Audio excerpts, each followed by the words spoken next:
ಈಗ ನಮ್ಮ ಜೊತೆಗೆ ಮಾತನಾಡೋದಕ್ಕೆ ಹಿರಿಯ ನಾಯಕರು ವೈಎಸ್ವಿ ದತ್ತ ಫೋನ್ ಸಂಪರ್ಕದಲ್ಲಿ. ಸರ್ ನಮಸ್ಕಾರ. ಹಲೋ ಸರ್ ನಮಸ್ತೆ. ಏನಪ್ಪ ಹೇಳಿಪ್ಪ. ನಮಸ್ತೆ ಸರ್. ಬಹುಶಃ ತಮ್ಮ ಗಮನಕ್ಕೆ ಬಂದಿದೆ, ಏನು ಹೇಳ್ತೀರಿ ಸರ್ ಈ ಕೇಸ್ನ ಬಗ್ಗೆ?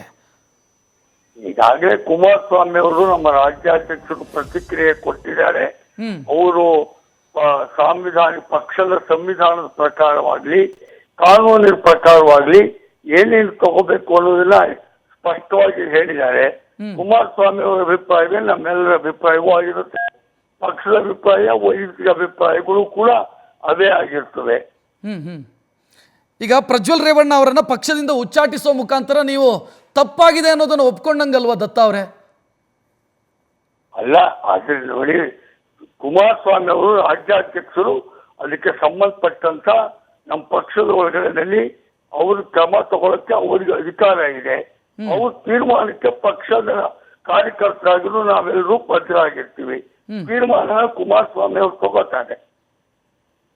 ಎಸ್ ದತ್ತ ಅವರು, ನಿಮ್ಮ ಪಕ್ಷದ ಇಬ್ಬರು ಶಾಸಕರು ನಮಗೆ ಮುಜುಗರ ಆಗ್ತಿದೆ, ಜನರನ್ನ ಫೇಸ್ ಮಾಡೋದಕ್ಕಾಗ್ತಿಲ್ಲ ಅಂತ ಹೇಳ್ತಿದ್ದಾರೆ.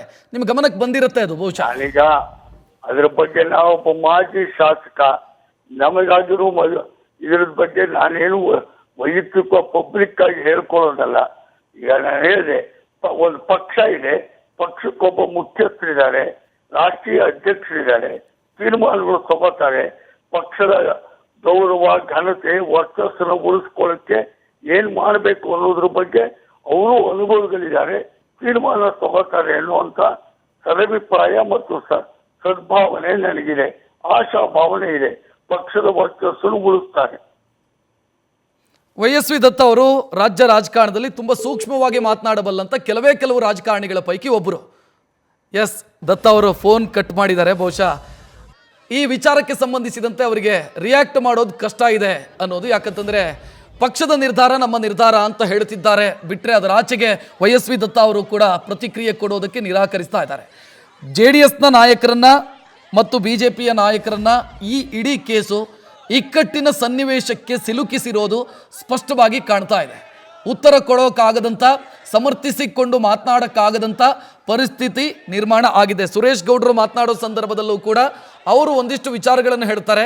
ಇದು ತಿರುಚಿದ ವಿಡಿಯೋ ಇರಬಹುದು ಅಥವಾ ಇದು ದುರುದ್ದೇಶ ಇದೆ ಇದರ ಹಿಂದೆ, ಇದೆಲ್ಲವನ್ನ ಕೂಡ ಅವರು ಮಾತನಾಡಿದ್ದನ್ನು ಕೂಡ ನೀವು ಗಮನಿಸಿದಿರಿ. ಒಂದಂತೂ ಸ್ಪಷ್ಟ, JDSನ ಒಂದಿಷ್ಟು ಜನ ಶಾಸಕರು ಇದರ ಬಗ್ಗೆ ಅಸಮಾಧಾನ ವ್ಯಕ್ತಪಡಿಸ್ತಾ ಇದ್ದಾರೆ.